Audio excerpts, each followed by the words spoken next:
गांव की चौपालों से लेकर संसद के गलियारों तक, गृहिणी के चूल्हे से लेकर निवेश और बाजारों तक, किसानों के हाल से लेकर खेत और खलिहानों तक, शिक्षा और स्वास्थ्य से लेकर खेल के मैदानों तक, संसद के प्रधान से लेकर पंचायत के पंच तक, सेंट्रल हॉल से लेकर ग्राम सभा के मंच तक, हर खबर पर रहेगी हमारी पैनी नजर।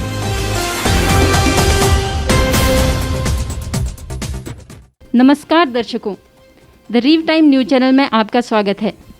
मैं हूं अंजना ठाकुर। जनवरी 2021 में पंचायत चुनाव होने हैं। इसके अलावा 27 दिसंबर 2020 में प्रदेश भाजपा सरकार 3 साल पूरे कर रही है। इन्हीं मुद्दों पर चर्चा के लिए इस समय हमारे साथ मौजूद है प्रदेश भाजपा अध्यक्ष सुरेश कश्यप जी। सुरेश जी, आपका रीव टाइम्स में स्वागत है। धन्यवाद जी, थैंक यू। सुरेश जी, दिसंबर 2020, 25 दिसंबर सुशासन दिवस, 27 दिसंबर भाजपा के 3 साल पूरे और जनवरी 2021 पंचायत चुनाव, भाजपा की क्या रणनीति है? देखिए, 3 कार्यक्रम की आपने बात की, जिसमें 25 दिसंबर सुशासन दिवस के रूप में भारतीय जनता पार्टी मना रही है। उस दिन श्रद्धेय अटल जी की जयंती है और इस कार्यक्रम को हम हर बूथ के ऊपर 7,792 बूथ हमारे हैं, हर बूथ के ऊपर हम इस कार्यक्रम को मनाएंगे। अटल जी को पुष्पांजलि देना, उन्होंने उनका जो व्यक्तित्व रहा है उसके बारे में, उनके जो कार्य उन्होंने किए हैं उसके बारे में व्याख्यान करना। इसके अलावा हमारे जो युवा मोर्चा उस दिन रक्तदान का कार्यक्रम करेगा, महिला मोर्चा फल वितरण का कार्यक्रम करेगा और सभी हमारे मोर्चे, चाहे अनुसूचित मोर्चा है, किसान मोर्चा है, अल्पसंख्यक मोर्चा है, ओबीसी मोर्चा है, किसी ना किसी रूप में कोई ना कोई सेवा का कार्य उस दिन करेगा। जैसा मैंने कहा कि हमारे हर बूथ के ऊपर ये कार्यक्रम होगा और शिमला में भी उस दिन माननीय मुख्यमंत्री जयराम ठाकुर जी श्रद्धेय अटल जी की प्रतिमा का अनावरण करेंगे। तो शिमला में हमारा एक बड़ा कार्यक्रम गेयटी थिएटर में होगा। तो ऐसा हमारा कार्यक्रम 25 तारीख का है। जहाँ तक 3 साल की उपलब्धियाँ और 27 तारीख का जो 3 वर्ष प्रदेश सरकार का पूर्ण हो रहा है, उस दिन हमारा कार्यक्रम 68 के 68 विधानसभा क्षेत्रों में होगा। मुख्य कार्यक्रम हमारा शिमला में होगा। सेमी वर्चुअल माध्यम से हमारा कार्यक्रम किया जाएगा।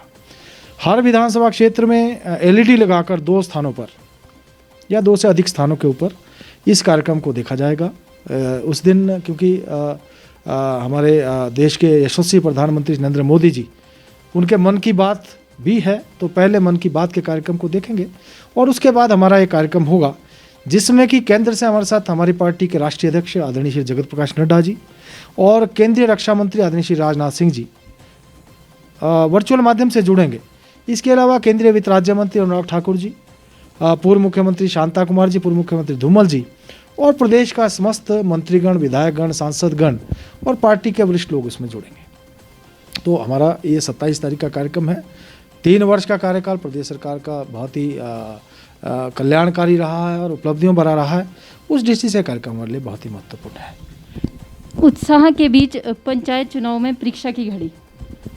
देखिए, तीसरी जो बात आपने पंचायती राज चुनाव की है, देखिए हमारा जो लोकल बॉडीज़, उनकी नोटिफिकेशन हो गई है 10 तारीख को, उसका मतदान है।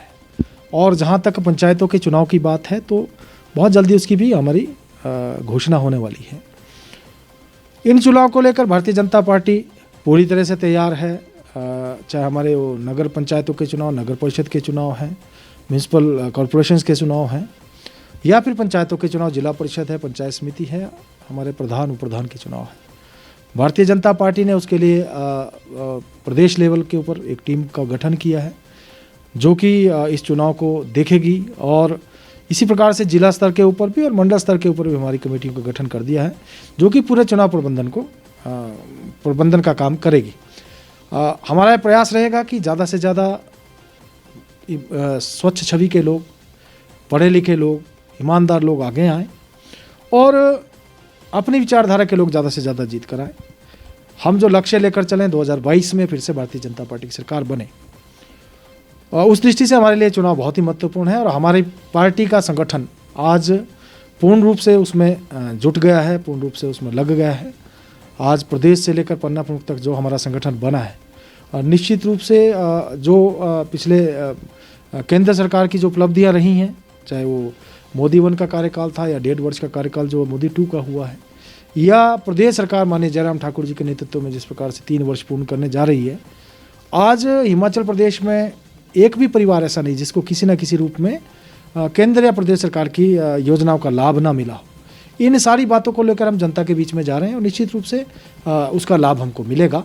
मुझे पूर्ण विश्वास है और मैं अपने कार्यकर्ताओं से आह्वान भी करना चाहूँगा कि एकजुटता के साथ जुट जाएं और इस चुनाव को हमको चुनौती के रूप में लेते हुए आगे बढ़ना है। सुरेश जी, उत्साह, जश्न की तैयारियां, इस बीच पूर्व जो विधानसभा अध्यक्ष भी रहे हैं, पार्टी अध्यक्ष भी रहे हैं, राजीव बिंदल जी पर भ्रष्टाचार के आरोप लग रहे हैं, पार्टी पर भी की छवि पर भी आंच आई है, विपक्ष भी हावी हो चुका था एक समय में, क्या कहना है? देखिए, भ्रष्टाचार के आरोप लगने मात्र से कोई भ्रष्टाचारी नहीं हो जाता जब तक कि ये सिद्ध ना हो। इसलिए आरोप लगना अलग बात है और आरोप लगने से कोई भ्रष्टाचारी नहीं हो सकता। बाकी मैं ये कहना चाहूँगा कि हमारी चाहे केंद्र सरकार की हम बात करें या प्रदेश सरकार की बात करें, एक भी भ्रष्टाचार का आरोप इस प्रदेश के ऊपर या इस देश के किसी नेता के ऊपर नहीं लगा है। और केवल मात्र भ्रष्टाचार की बात करने से जो है किसी के अगर भ्रष्टाचार की बात हम करें और उस दृष्टि से कोई भ्रष्टाचारी हो जाएगा तो ऐसा नहीं है। कोरोना महामारी के बीच व्यवस्थाओं को लेकर भी सवाल उठ रहे हैं। विपक्ष का भी ये कहना है कि कुछ ऐसे डिसीजन लिए गए जो मतलब नहीं लिए जाने चाहिए थे। क्या? देखिए, प्रदेश सरकार जनहित में कार्य कर रही है। कोरोना के मद्देनजर जो भी करने की आवश्यकता है प्रदेश सरकार उसको कर रही है। समय समय पर प्रतिदिन क्या माहौल है, क्या स्थिति है, उस दृष्टि से ही सारे निर्णय लिए जा रहे हैं। एक संवेदनशील सरकार प्रदेश के लोगों की समस्याओं को देखते हुए या जैसे जैसे करके जो स्थितियां बन रही है कोरोना के कारण, प्रदेश सरकार उसमें निर्णय ले रही है और जो भी निर्णय लिए जा रहे हैं उचित निर्णय लिए जा रहे हैं। भाजपा में कुछ समय से आरोप लग रहे हैं कि कुछ कार्यकर्ताओं की सीनियर कार्यकर्ताओं की अनदेखी भी हुई है। आप इस बात से कितने सहमत हैं? देखिए, ऐसा कहीं पर भी नहीं है। सभी लोग एकजुटता के साथ सब साथ मिलकर चल रहे हैं और जो भी आज कोविड के समय में भी हम लोग वर्चुअल माध्यम से पूरे प्रदेश भर में जुट रहे हैं और उसमें सभी लोगों का हमको आशीर्वाद मिल रहा है। सभी लोग उसमें बैठकों में भी भाग ले रहे हैं और भारतीय जनता पार्टी एकजुट है और एकजुटता से आगे बढ़ रही है। 2022 में विधानसभा चुनाव होने हैं। इन पंचायत चुनाव को कैसे उनसे जोड़ के दिखाया? हम एक लक्ष्य लेकर चले हैं। 2022 में फिर से भारतीय जनता पार्टी की सरकार बने और ये पंचायती राज और स्थानीय निकाय के चुनाव उसके लिए हमारी आधारशिला है। निश्चित रूप से हम इन चुनाव को बहुत अच्छी स्थिति में रहेंगे, उसमें हम बहुत बेहतर ढंग से जीतेंगे और 2022 जो लक्ष्य हम लेकर चले उसको हम फतेह करेंगे। किसानों को लेकर काफ़ी मुद्दा गर्मा गया है। आपको क्या लगता है कि किसान बिल कितना किसानों के हित में है?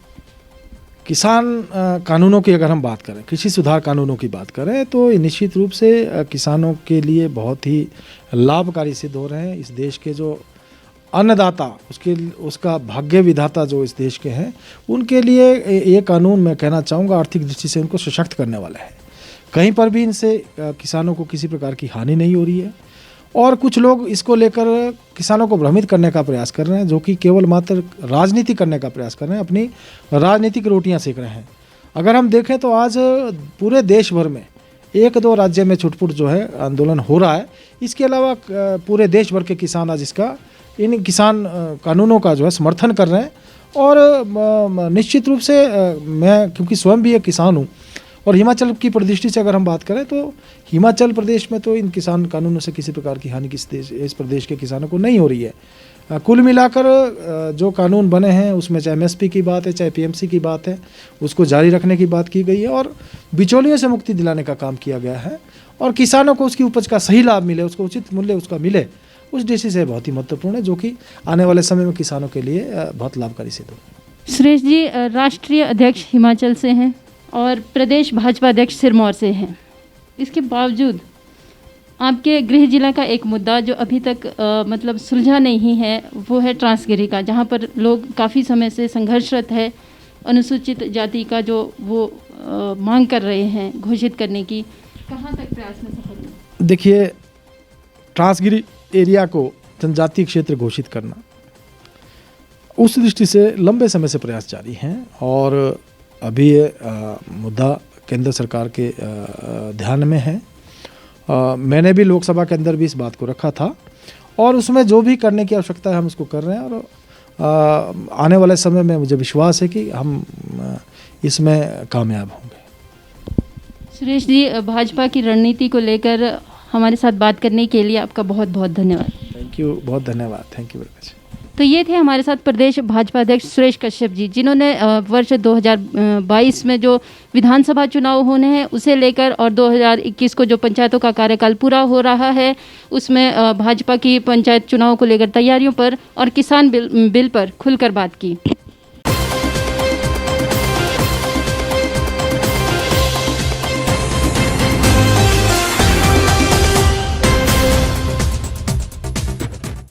गांव की चौपालों से लेकर संसद के गलियारों तक, गृहिणी के चूल्हे से लेकर निवेश और बाजारों तक, किसानों के हाल से लेकर खेत और खलिहानों तक, शिक्षा और स्वास्थ्य से लेकर खेल के मैदानों तक, संसद के प्रधान से लेकर पंचायत के पंच तक, सेंट्रल हॉल से लेकर ग्राम सभा के मंच तक, हर खबर पर रहेगी हमारी पैनी नजर।